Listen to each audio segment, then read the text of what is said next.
Pasamos casi un año cuidándonos. Nos pusimos tapabocas, desinfectamos todo, mantuvimos la distancia, dejamos de ir a los bares, al cine, al teatro, a los colegios. Pero esto no ha terminado. Un nuevo año no significa que es hora de rendirnos. Tenemos que mantenernos fuertes y vivos. Por ti, por mí, por todos los que amamos. Sigamos usando el tapabocas, manteniendo la distancia y lavándonos las manos. La vacuna está cerca y solo unidos podemos salir de esto. El virus no se ha ido. Gobierno de Colombia.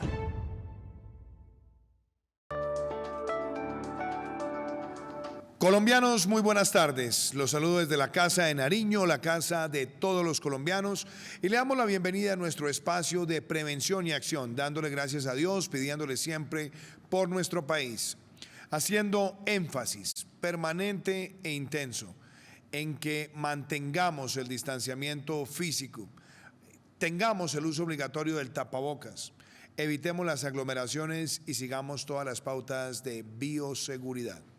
Quiero también empezar nuestro espacio de prevención y acción haciendo un balance de los principales indicadores del COVID-19 para el día de hoy en nuestro país. Colombia llega a lo largo de toda la pandemia a la cifra de 9.188.440 pruebas adelantadas y de manera acumulada registra 1.923.132 casos positivos. Pero muy importante lo que quiero anotar, hoy llegamos a 1.754.222 recuperados y el día de hoy se registró el más alto número de recuperados a lo largo de toda la pandemia con 24.589, con lo cual nos ubicamos en el 91.2% de recuperación. El total de los casos activos en Colombia es de 114.550, básicamente 10.400 menos que el día de ayer. También quisiera indicar que del total de personas que han sido agredidas por esta enfermedad en nuestro país, el 95.8% ha estado atendido en su residencia. El 1.1% ha estado en algún nivel de hospitalización y el 0.21% ha tenido atención en unidad de cuidado intensivo.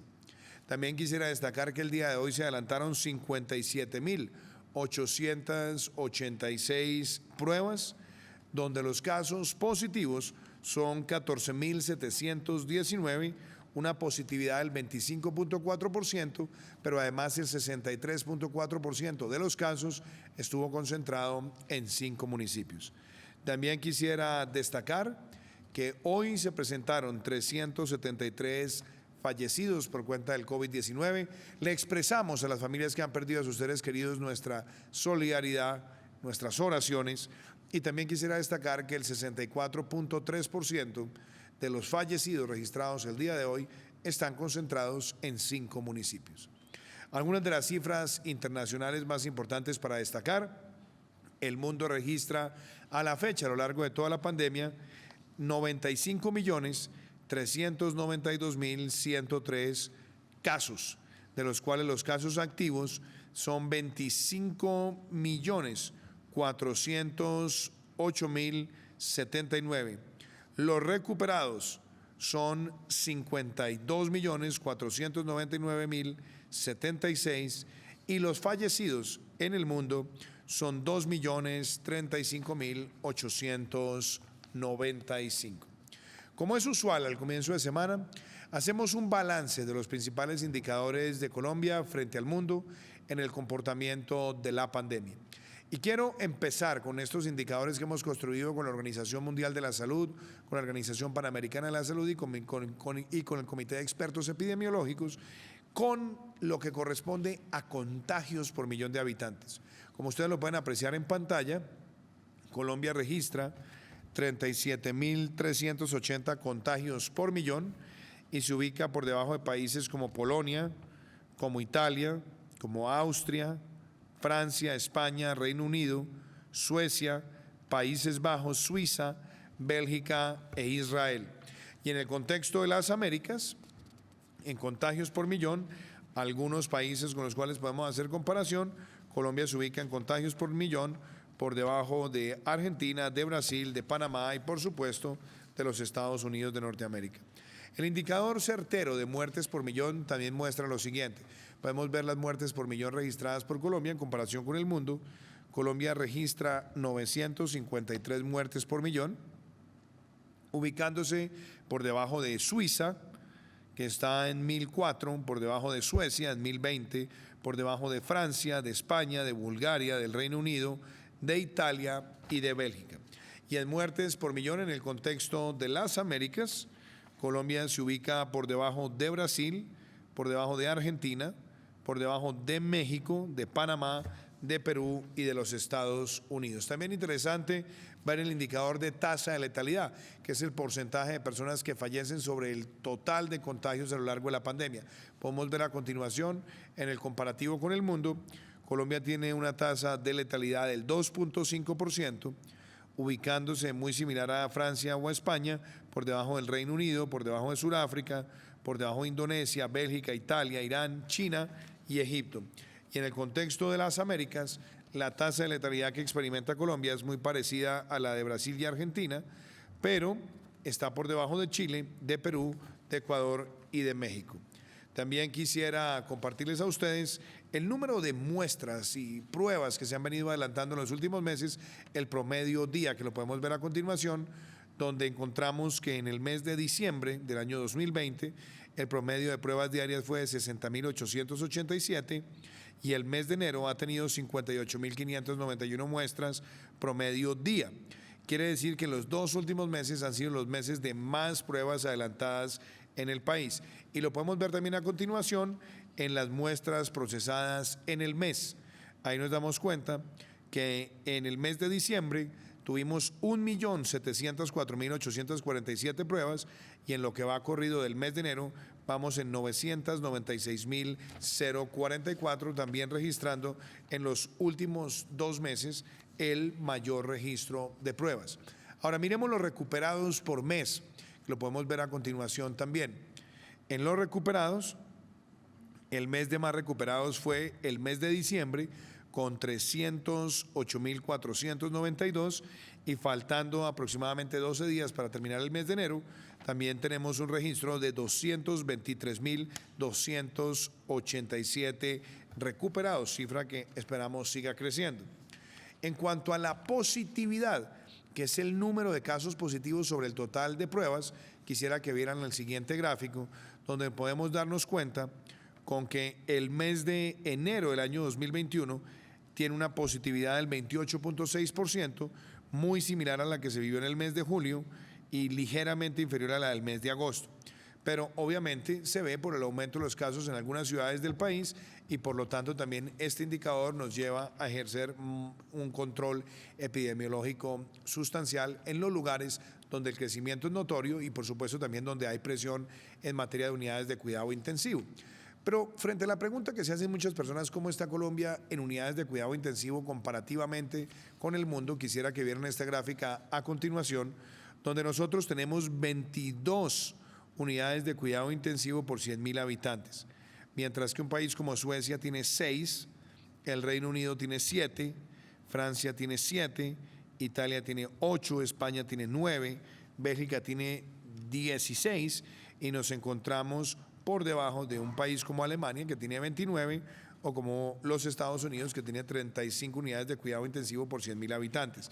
Ahora, en el contexto de las Américas, también es importante ver esta gráfica, donde Colombia registra 22 unidades de cuidado intensivo por 100.000 habitantes, superando a Brasil, que tiene 17, a Argentina, que tiene 13, a Panamá, que tiene 9, a Chile, que tiene 7, Ecuador 6, México 3, Perú 2. Pero lo más importante de esta gráfica es que cuando empezó la pandemia, Colombia estaba en 11 unidades de cuidado intensivo por 100.000 habitantes. Es decir, ahí se ve el peso de haber duplicado la capacidad de atender pacientes críticos. Y el balance que tenemos en este momento sobre todos los casos, lo pueden ver también a continuación en pantalla, ya tenemos el 91.2% de recuperados, el 6.3% de casos activos y el 2.5% de personas que han fallecido por cuenta del COVID-19. Quisiera también compartirles a ustedes un caso de recuperación para el día de hoy. El turno es para Nicolás Ortegón. Él enfrentó esta enfermedad, la sorteó y también quiere compartirle a las familias colombianas sus lecciones de autocuidado. Nicolás Ortegón Osorio, 57 años, recuperado de COVID-19. Yo adquiero el contagio en uno de mis desplazamientos a los supermercados o carnicerías, salidas a la calle, ya que soy el elegido por mi familia a hacer estos domicilios. Pérdida de olfato, fiebre y tos fueron algunos de los síntomas con los que lidió en casa, sumado al temor de contagiar a sus seres queridos. Tenía el temor de mi familia, pues de hecho tengo nietos menores y el resto de mi núcleo familiar, el cual fue motivo de mucha preocupación. Exalta la orientación que el gobierno nacional ha brindado para hacerle frente al virus. El papel del gobierno en esta pandemia ha sido fundamental, creando campañas de sensibilización de cómo poder enfrentar este virus que está tocando a miles de hogares en nuestro país y en el mundo entero. Nicolás invita a los ciudadanos a que no bajen la guardia y a que sean conscientes sobre la realidad de este virus. Este virus es una realidad y está entre nosotros. Que tengamos en cuenta los protocolos de bioseguridad, que son simples y sencillos. No bajemos la guardia, usemos nuestro tapaboca, lavémonos las manos permanentemente, conservemos el distanciamiento social y así vamos a poder salir adelante y combatir este virus. No dejemos que llegue a nuestros hogares, no dejemos que cobre más vidas. Con disciplina y autocuidado, también somos responsables con la vida. Bueno, ahí veíamos ese importante testimonio de Nicolás Ortegón y también quiero que compartan ustedes ese testimonio del doctor Armando Solano, médico de la Clínica de la Mujer en la ciudad de Santa Marta. Él, como profesional de la salud, que ha estado también enfrentando el COVID-19, nos cuenta cuál ha sido su experiencia con esta enfermedad y qué mensaje también le transmite al pueblo colombiano. Desde la Clínica de la Mujer Santa Marta, IPS de segundo y tercer nivel, en la idea de señalar algunos aspectos positivos que nos ha traído la pandemia. Hoy estamos aquí con todo un equipo quirúrgico de la Clínica de la Mujer, en el cual nos acompaña el doctor Álvaro Castillo, el anestesiólogo de turno, la instrumentadora, las auxiliares que día a día en este equipo de salud desarrollan su trabajo. Y algo que dentro de la discusión que hemos tenido y sacamos como una conclusión positiva de esta pandemia es el llevar todas las normas de bioseguridad en los diferentes servicios que se prestan acá en la entidad como una revaloración de todos ellos, de todas esas normas de bioseguridad. Lo mismo igual con el uso de los equipos de protección personal. Consideramos que esta coyuntura que nos ha colocado la pandemia fue uno de los elementos favorables porque consideramos que esto llegó para quedarse. En ese sentido, definitivamente contribuye a nuestra protección dentro de lo que es el desarrollo de nuestros eventos quirúrgicos. Importante también testimonio de los profesionales de la salud. Y el PAEF sigue llegando a la micro, pequeña, mediana y gran empresa en todo el territorio nacional. Sigue llegando con ese subsidio del 40 o el 50% del salario mínimo legal mensual y que atiende a esos trabajadores de empleadores que han visto afectados sus ingresos 20% más con ocasión a la pandemia. Hoy el turno es para JD Válvulas y Accesorios, una empresa que ha enfrentado momentos muy complejos a lo largo de la pandemia, pero que gracias al PAEF ha podido proteger a un número importante de sus empleados y sigue apostándole a la reactivación segura de Colombia. JD Válvulas es una empresa importadora de materiales para conducción de fluidos como aire, vapor, agua, gas, petróleo. Nosotros suministramos bienes y algunos servicios a la industria petrolera, a la industria alimenticia y a toda la parte que genera energía. Lo vimos por las intervenciones que hace el presidente a las 6 de la tarde por televisión. Tomamos en cuenta las condiciones que pedían y nos contactamos con nuestro banco y ahí hicimos todas las vueltas y todas las condiciones que pedía el banco para acceder al programa. Fueron 13 empleados que recibieron el beneficio y todos han estado muy contentos, muy conformes con el que se le estuviera pagando su sueldo completo todos los meses durante la pandemia. La prima, todas las condiciones laborales que se pagan. Hay muchos que son cabezas de hogar, tienen sus hijos. Al gobierno agradecerle mucho por estos beneficios, por este apoyo que le han dado a las empresas para seguir adelante. Ahí vemos también cómo el PAEF sigue cumpliendo con su propósito. Y hoy vamos a abordar varias temáticas de la salud en el entorno nacional, en el entorno internacional y también medidas que se están adoptando para contener la propagación del virus de manera exponencial en varios lugares del territorio. Pero lo más importante también es hablar del alcance de las vacunas. ¿Por qué es importante que todos tengamos confianza en la vacunación? Este proceso ha marcado un hito en la historia médica de la humanidad. Muchas vacunas para enfermedades que fueron bastante amenazantes de la sociedad tomaron años en desarrollarse. Hemos visto cómo en menos de un año el mundo ha logrado el desarrollo de la vacuna. Hemos visto cómo hoy hay una gran coordinación por parte de organismos multilaterales en hacer una promoción de la vacunación. Vemos también cómo nosotros en Colombia ya hemos formado un plan de vacunación, el cual empezaremos de manera masiva en el mes de febrero. Pero el mensaje que queremos transmitirle a todas las familias colombianas es que tengamos confianza, que vayamos a vacunarnos y que entendamos que se trata de un proceso que ante los ojos del mundo muestra un gran triunfo de la ciencia. Por eso, antes de hablar con el ministro Fernando Ruiz sobre el alcance del programa de vacunación y al mismo tiempo desarrollar una lectura de qué está ocurriendo en distintas ciudades del país, cómo viene la contención frente a la presión en las unidades de cuidado intensivo, quiero dejarlos a ustedes con este testimonio de por qué debemos tener confianza en el proceso de vacunación que está próximo a empezar en el país. Las vacunas contra el COVID-19 son el resultado del trabajo mancomunado de miles de científicos en el mundo con la biotecnología más avanzada, como lo ha sido el ARN mensajero, para garantizar vacunas efectivas, pero sobre todo seguras. Estos biológicos se han desarrollado en tiempo récord, ya que se han testeado en más personas que muchas vacunas anteriores para otras enfermedades, y es una tecnología con décadas de análisis. No se trata de algo nuevo. También se debe a que, entre otras cosas, rápidamente cientos de miles de participantes se inscribieron en los ensayos de las diferentes candidatas a vacunas, en comparación con los 18 meses que a menudo se necesitan para reclutar muchos menos participantes para dichos ensayos.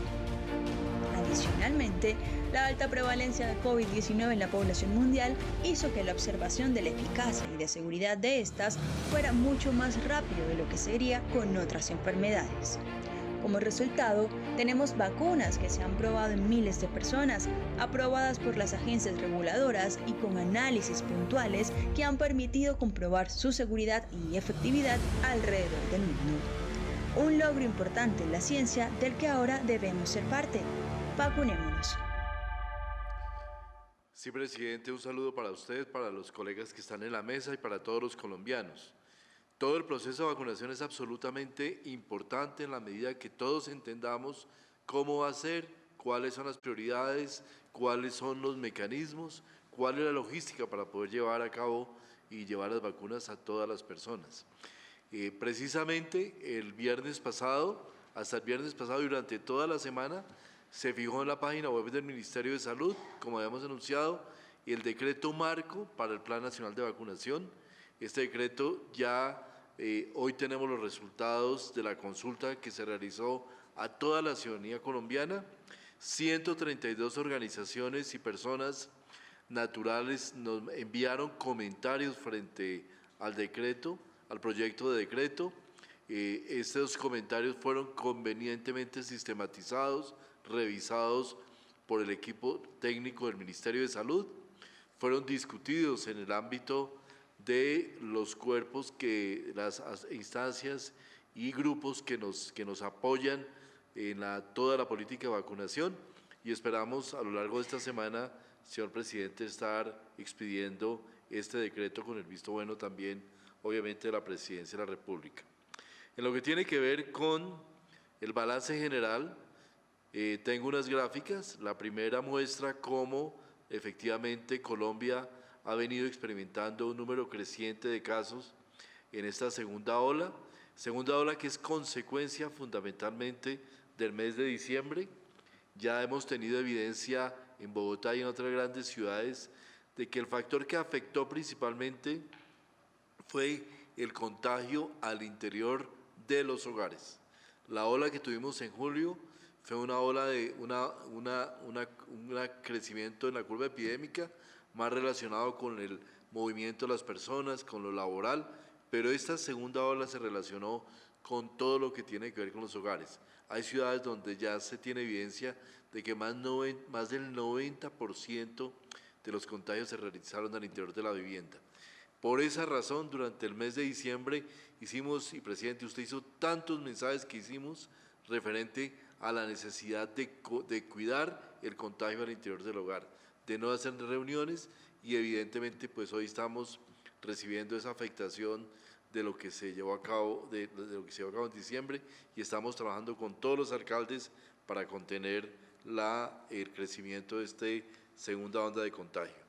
Tenemos en este momento en el país una disponibilidad del 27% de camas de cuidado intensivo, y en ciudades como Bogotá tenemos una situación ya con el 14% de disponibilidad, una ciudad que ha tenido que tomar medidas muy drásticas y que continuaremos. Hoy realizamos reunión con la alcaldesa, se continuarán este fin de semana, y evidentemente lo que buscamos es reducir la tasa y la velocidad del contagio a lo largo de este mes de enero para poder tener un horizonte más amplio a partir de febrero.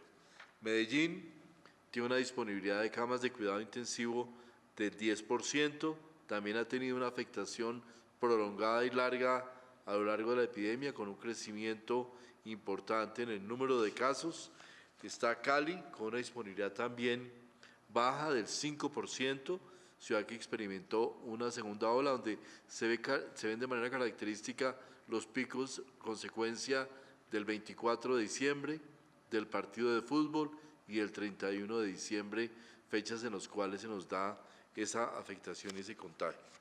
También está Popayán, una ciudad que había tenido una baja afectación, prácticamente ha tenido un pico muy reducido por allá en el mes hacia los meses, al mes de agosto, finales de agosto, principios de septiembre, y hoy nos tiene una situación un poco más caracterizada con solamente un 8% de disponibilidad de cuidado intensivo. Tunja, otra ciudad que ha tenido afectación, tiene un 21% de disponibilidad de cuidado intensivo, y es una ciudad donde también hemos visto creciendo el número de casos, así como otras ciudades del departamento de Boyacá, como la ciudad de Sogamoso. Y por último, Cúcuta, que tuvo una afectación importante durante todo el mes de diciembre. Hoy en día tiene una disponibilidad del 21% de camas de cuidado intensivo, y ya se ve una tendencia decreciente en la curva.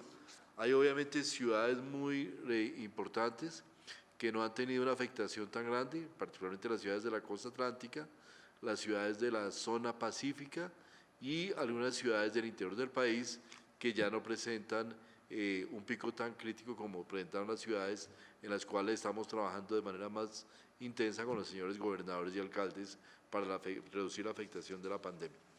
Muchísimas gracias, ministro Fernando Ruiz. Y claramente también nos han llegado muchas preguntas de los ciudadanos a través de distintas plataformas que lo quiero invitar a que las contestemos acá entre los dos porque tienen que ver con el proceso de vacunación y también con algunas preguntas asociadas con comportamientos ciudadanos. Veamos la primera pregunta que nos llegó el día de hoy. Buenas noches, señor presidente. ¿Cuántos ultracongeladores llegarán al país? Muchas gracias.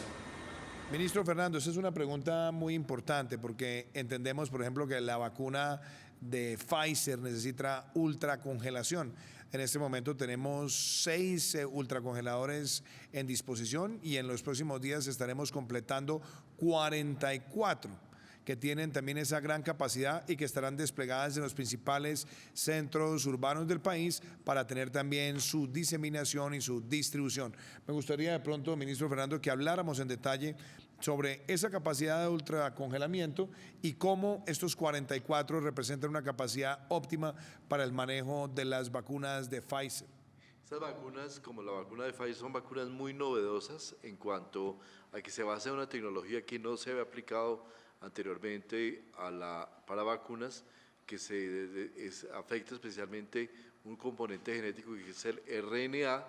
Estas vacunas requieren, para mantener su estabilidad, mantenerse a menos 70 grados, se pueden mantener en refrigeración, o sea, de 2 a 8 grados, por un periodo de tiempo muy corto, que usualmente es el periodo en que se lleva ya al sitio de aplicación para poder realizar la aplicación. De ahí que es muy importante para los colombianos que seamos muy cumplidos en el cumplimiento del agendamiento de las citas para tener nuestra vacuna, para poder asegurar de que no tengamos pérdida.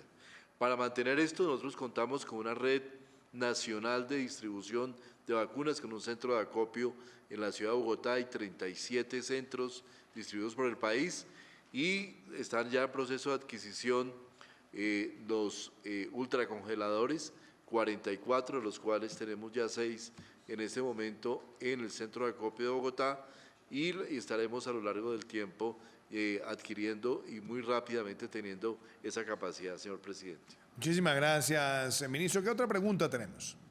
Presidente, buenas tardes. ¿En qué se basaron para hacer la priorización de la vacunación?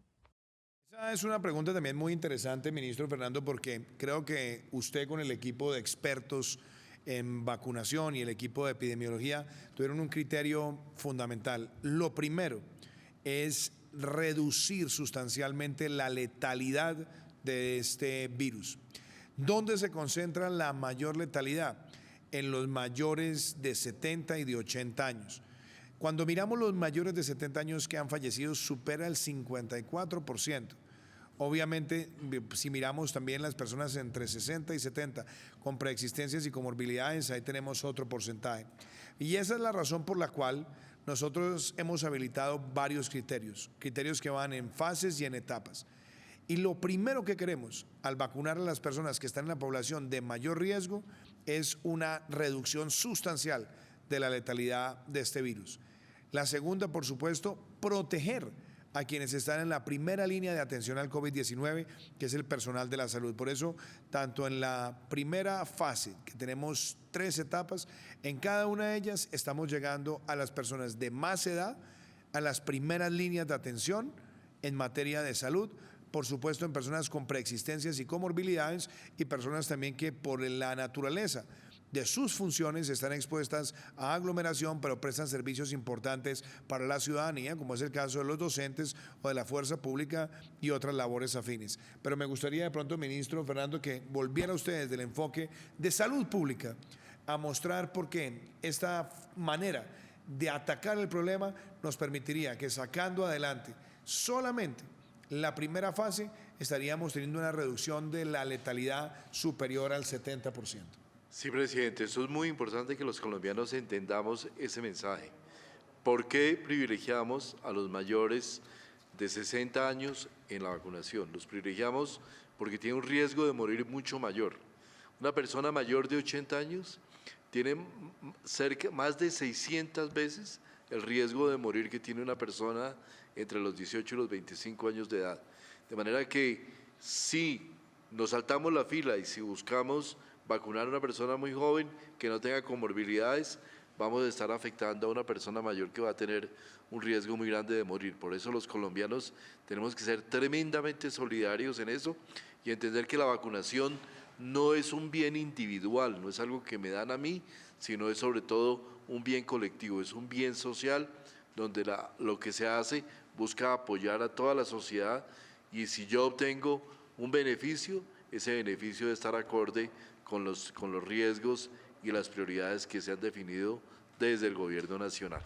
Ese es el contexto, señor presidente, para esta pregunta que es absolutamente relevante. Las personas con comorbilidades también tienen un riesgo mucho mayor y esas comorbilidades están basadas en lo que la evidencia científica nos dice que son los que afectan más y llevan a una mayor mortalidad o severidad en el COVID-19. Muchísimas gracias, ministro Fernando. ¿Y qué otra pregunta tenemos? Buenas tardes, señor presidente. Mi pregunta es la siguiente. ¿Existe el riesgo de que alguien se anticipe al turno de vacunación que previamente haya sido establecido? Esa es una muy buena pregunta, ministro Fernando, porque básicamente lo que nos está preguntando el ciudadano es ¿cómo estamos nosotros previendo que llegue alguien a colarse en la fila o a través de roscas o rompiendo el esquema de llamado a la aplicación de las mismas? Yo creo que justamente la manera como están previstas las fases y las etapas lleva a que se haga un control riguroso y estricto de quienes están mayores de 80 años, mayores de 70 años, quienes están en la primera línea de atención, quienes están en estas profesiones que tienen también alto nivel de interacción. Pero me gustaría también desde la óptica del plan de vacunación que ha sido detallado por el Ministerio, con el equipo de infectólogos, epidemiólogos y el equipo de vacunas, ¿cuáles son las herramientas para evitar que llegue el avivato, ministro Fernández? Sí, presidente, pueden haber temas como yo los clasificaría en dos grupos principales. El primero es el tema de corrupción, que se dé al interior de las IPS, al interior de los entes territoriales, buscando favorecer a unas personas por encima de otras. Eso tiene unos efectos muy negativos, como se ha dicho. Nosotros estamos en este momento trabajando con la Procuraduría, con la Contraloría, con la Superintendencia de Salud. Se armó un grupo específico de trabajo a instancias de la señora Procuradora para tratar de controlar todos estos efectos y hacer caer el peso de la ley sobre todas aquellas personas que quieran hacer actos que rayen en la corrupción para favorecer a otras personas dentro del proceso de vacunación. El otro tema también muy importante, presidente, es que los colombianos solemos usar las tutelas para obtener beneficios. Entendamos que buscar una tutela no nos genera un beneficio a la sociedad, sino genera un daño a la sociedad. Y en ese sentido nosotros queremos hacerle un llamado muy especial a los jueces de la República en el sentido de que estas prioridades que van a salir en el decreto son prioridades que tienen toda la legitimidad, que fueron consultadas con la sociedad, con las organizaciones, con las entidades científicas, fueron revisadas por las instancias de asesoría al Ministerio de Salud y tienen toda la legitimidad y por lo tanto nuestra invitación a los jueces es hacer respetar esta prioridad porque en esto debe primar el derecho colectivo sobre los derechos individuales de las personas. Muchísimas gracias, ministro Fernando. Y qué bueno que usted haga esa aclaración, porque el llamado que usted está haciendo es para que las personas que de pronto no están dentro de las líneas de prioridad en las secuencias definidas en el plan de vacunación, no empiecen a llenar el sistema judicial de tutelas buscando un mecanismo para saltarse ese lugar. Yo creo que el plan de vacunación ha sido bien concebido, quedará también en el decreto, por supuesto, y la invitación que se hace a la justicia es para que acompañen este plan de vacunación que está concebido no solamente para obrar reduciendo rápidamente la letalidad, sino también para atender a quienes están prestando los servicios esenciales y de salud que son fundamentales para toda la sociedad colombiana. Y frente a la pregunta que escuchábamos hace un rato sobre los ultracongeladores y cómo está preparándose Colombia para tener esa capacidad para administrar las vacunas, quiero también mostrarles a ustedes cómo se prepara nuestro país y cómo está previendo la adquisición, la puesta en funcionamiento de estos equipos de ultracongelación. El Gobierno Nacional, a través del Ministerio de Salud, dispondrá de 44 ultracongeladores necesarios para garantizar la cadena de frío requerida para mantener la efectividad de las vacunas contra el COVID-19 que llegarán al país. De acuerdo a lo dispuesto por las autoridades de salud, serán 8 puntos regionales ubicados en 7 ciudades capitales: Bogotá, Medellín, Cartagena, Pereira, Bucaramanga, Cali y Barranquilla, en las que estarán los ultracongeladores que empezarán a llegar esta semana. Cada territorio, en cada región, contará con una red de cadena de frío también de ultracongelación para que podamos llegar con las vacunas a todo el territorio nacional. 2 logísticas, 2 cadenas de frío, una de +2 a +8 y una de ultracongelación que hoy inicia este proceso para todos los colombianos. La bodega central de recepción de las vacunas en la capital del país puede albergar 10 ultracongeladores, 2 de ellos con capacidad para conservar 200.000 vacunas cada uno. Ya se encuentran instalados en la zona franca de Bogotá.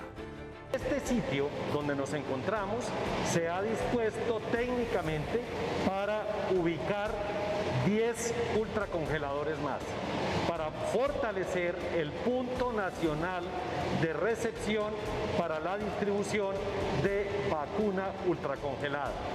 En las demás capitales de departamento definidas en el programa, el Plan de Vacunación Nacional, vamos a disponer los demás ultracongeladores. Estos equipos con estrictas condiciones de conservación que mantienen la cadena de frío hasta de -86 grados centígrados son un elemento clave para garantizar el éxito y el alcance nacional del plan de vacunación contra el COVID-19 para los colombianos. Y está con nosotros una vez más el doctor Carlos Álvarez, el director de estudios sobre COVID-19 de la Organización Panamericana de la Salud y la Organización Mundial de la Salud en nuestro país. El doctor Carlos Álvarez también hace parte del grupo independiente de expertos epidemiólogos que acompañan las decisiones del Ministerio de Salud. Doctor Carlos, hemos hablado de vacunas, pero hemos hablado también que el virus no se ha ido. Hemos hablado que en este año tenemos que obrar con simultaneidad, mantener el tapabocas, el distanciamiento físico, no aglomeración, protocolos de bioseguridad, ir avanzando en el programa también de vacunación. Y por supuesto, también seguir ejerciendo control epidemiológico en aquellos lugares que estaban rezagados porque no habían tenido picos anteriormente, en otros porque están teniendo presión sobre las UCIs, tanto de patologías convencionales como patologías relacionadas con COVID. Esa lectura de la acción integral, yo quisiera que usted se la comparta a las familias colombianas, al igual que su lectura sobre lo que hemos visto en los últimos días. Buenas tardes, presidente, ministro, colegas y colombianos. Lo que estamos viendo en esta segunda ola, pues es el reflejo de lo que hicimos, como nos decía muy bien el señor ministro, la última semana de diciembre. Recordemos que hay cosas que no sabemos del virus, pero ya hay muchas que sabemos del virus. Ya sabemos, por ejemplo, que una vez yo me expongo y me contagio, más o menos en una semana empiezo a presentar síntomas y más o menos a la semana siguiente un grupo de personas puede terminar hospitalizado y en cuidado intensivo. Es decir, las personas que están requiriendo UCI el 15, 16, 17 de enero son personas que desafortunadamente se contagiaron el 30, 31 o 1 de enero. Eso lo sabemos en este momento. También sabemos cómo son las medidas de autocuidado, sabemos cuál es el impacto de ponernos el tapabocas bien, sabemos cuál es el impacto de lavarnos las manos y especialmente el distanciamiento físico, y que no son excluyentes, sino que son acciones que se tienen que sumar. Es decir, vamos en el momento del autocuidado a hacer las 3 cosas: lavado de manos, distanciamiento físico y específicamente tener el uso del tapabocas de forma correcta. No sirven las mímicas, eso lo hemos venido repitiendo, pero hay que hacerlo. Y en un punto importante, las personas que se han cuidado tienen que seguir cuidándose, porque lo que estábamos viendo en las curvas, señor presidente, es que en julio y agosto unas personas que han estado muy cuidadas, que han hecho un esfuerzo grande de protección, especialmente las personas mayores de 60, 70 años, que no se infectaron en esa primera curva, pero seguían siendo susceptibles. En el momento de noviembre y diciembre, cuando empieza a haber este segundo contagio, esta segunda circulación del virus, estas personas perdieron algunas de ellas esas normas de autocuidado y desafortunadamente es lo que estamos viendo en algunas ciudades, el incremento de personas de 60, 70 años que nuevamente empiezan a contagiarse y desafortunadamente llegando a cuidado intensivo. Entonces, bien importante que justamente, como usted lo mostraba también, la positividad, ese es extremadamente un indicador muy útil en epidemiología porque nos muestra qué tanto el virus está circulando con nosotros, qué tanto es el riesgo de que si yo salgo a la calle, alguien que esté en la calle tenga el virus. Y en este momento que estamos rondando nuevamente el 28, cerca del 30%, significa que 1 de cada 3 personas que tienen síntomas sale positivo.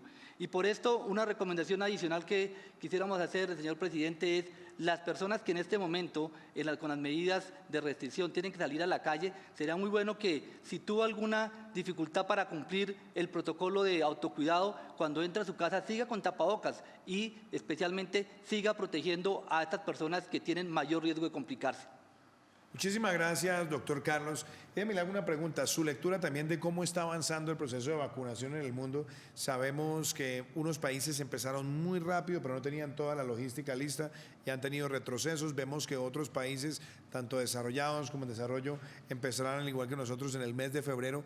Pero la lectura que usted tiene de cómo está avanzando este proceso y cuál es, por ejemplo, la gran lección que deja un caso como el de Israel, doctor Carlos.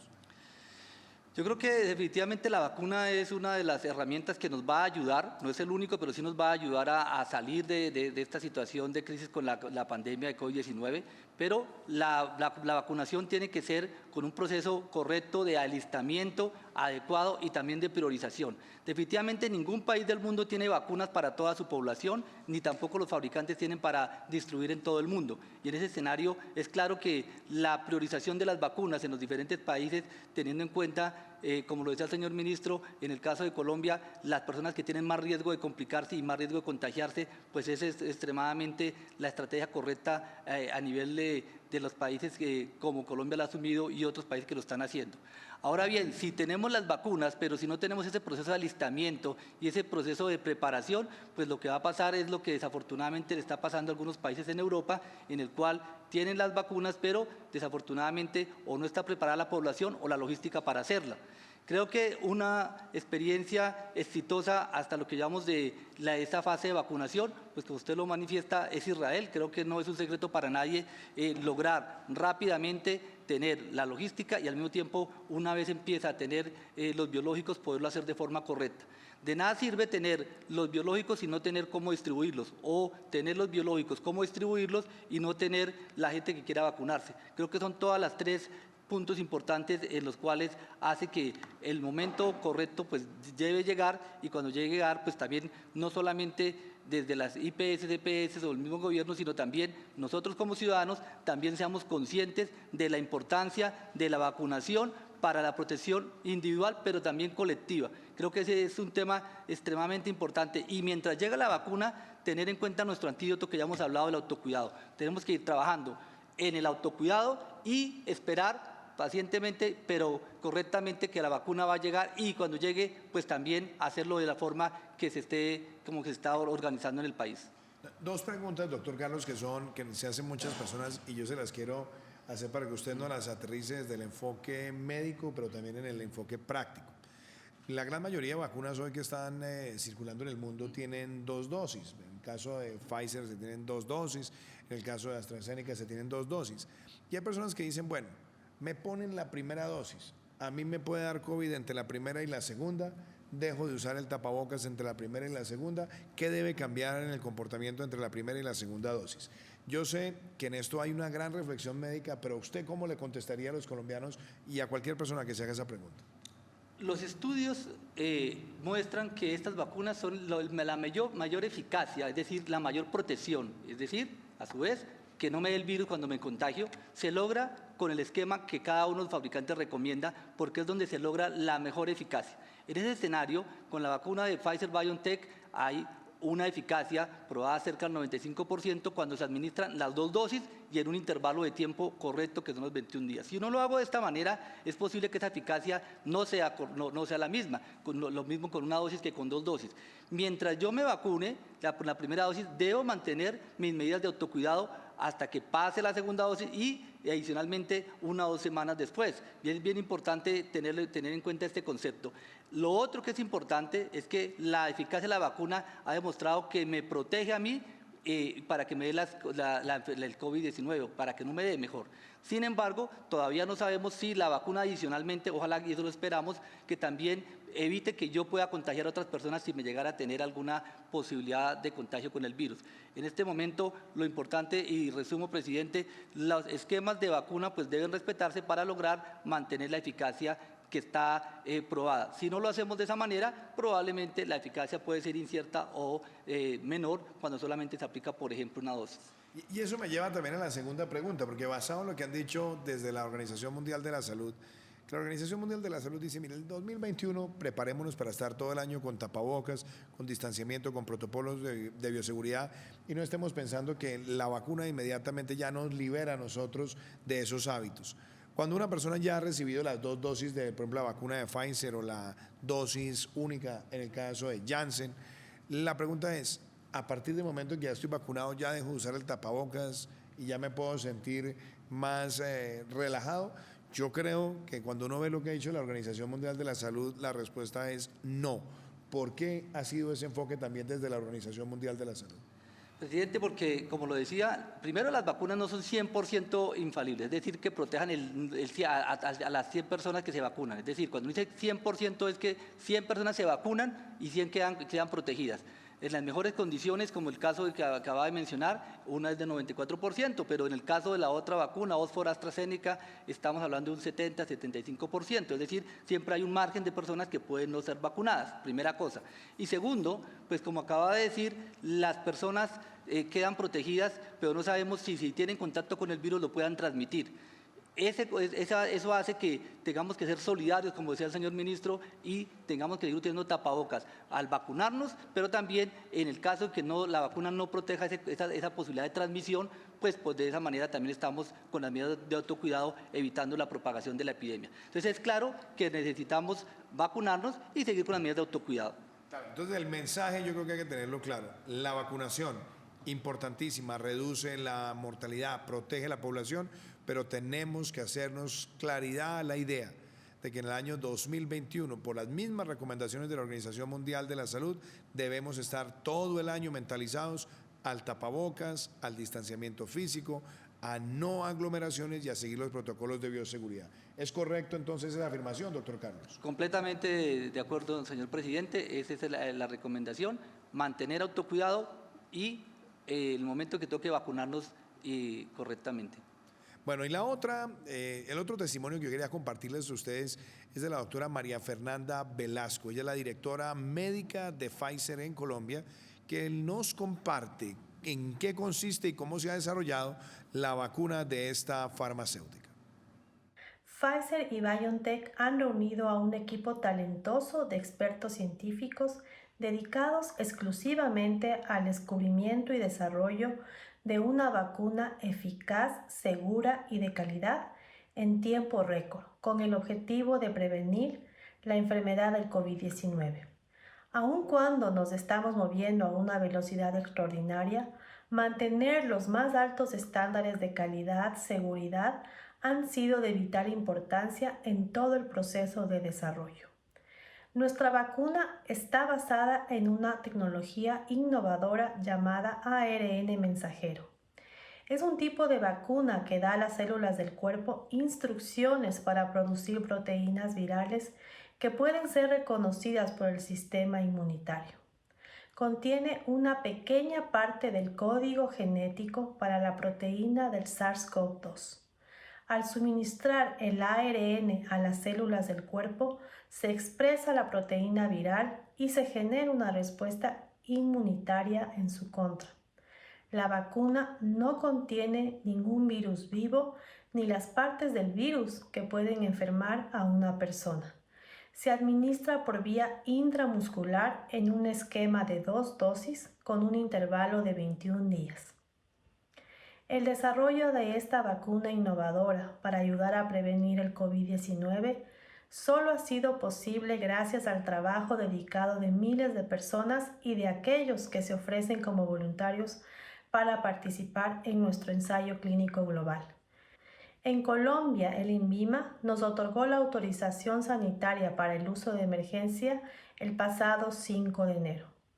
Pfizer cuenta con una experiencia de más de 130 años en la investigación, desarrollo y manufactura de escala global de vacunas, y por eso nos orgullece poder contribuir a la atención de esta necesidad en salud pública en Colombia y en el mundo.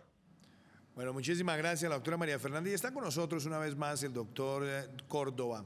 Doctor Córdoba, no sabe cuánto le agradezco porque usted es una de las autoridades en el país en psiquiatría. Estamos viendo fatiga en el mundo, vemos aumento de casos, vemos también que muchas personas que han estado sufriendo a lo largo de la pandemia, pues obviamente tienen desesperación. Hemos visto también el aumento también de muertes en personas mayores de 70 años.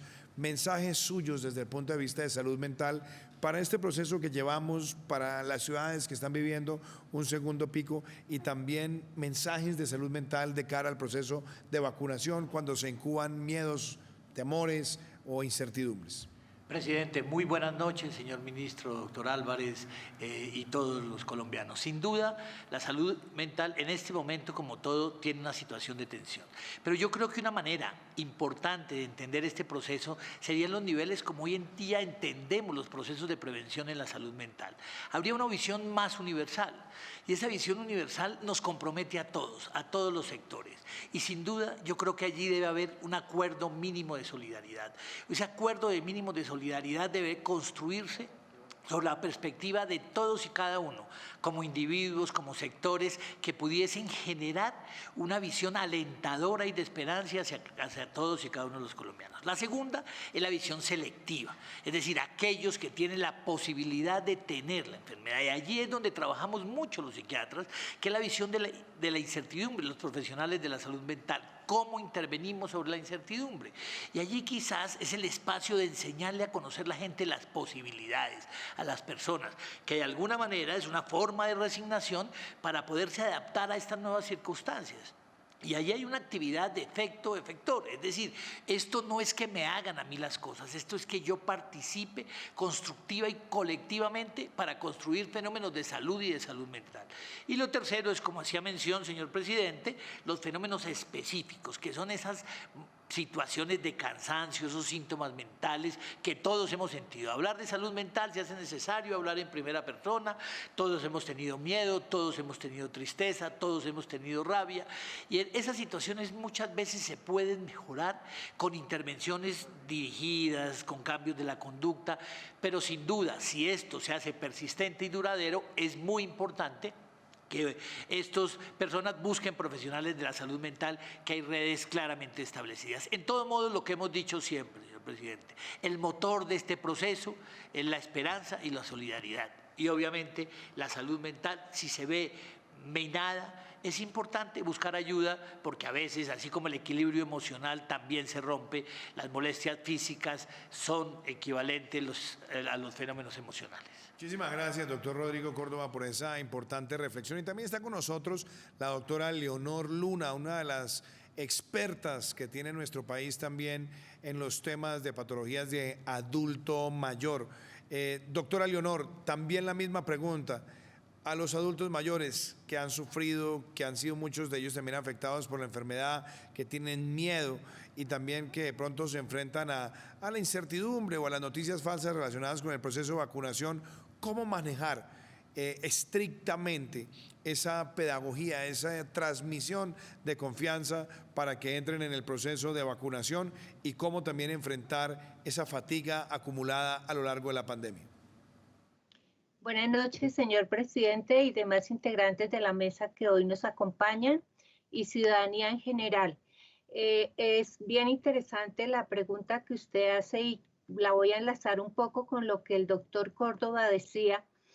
El ser humano por naturaleza es un ser social y como tal en el día a día es importante tener esas interacciones con otros.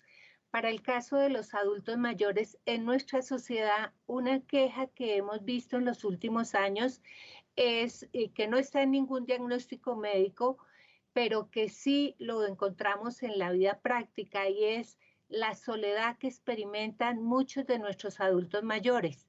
Esa soledad que muchas veces, viviendo en familia, entre comillas, son personas que son excluidas, que no se toman en cuenta para la toma de decisiones al interior de la familia.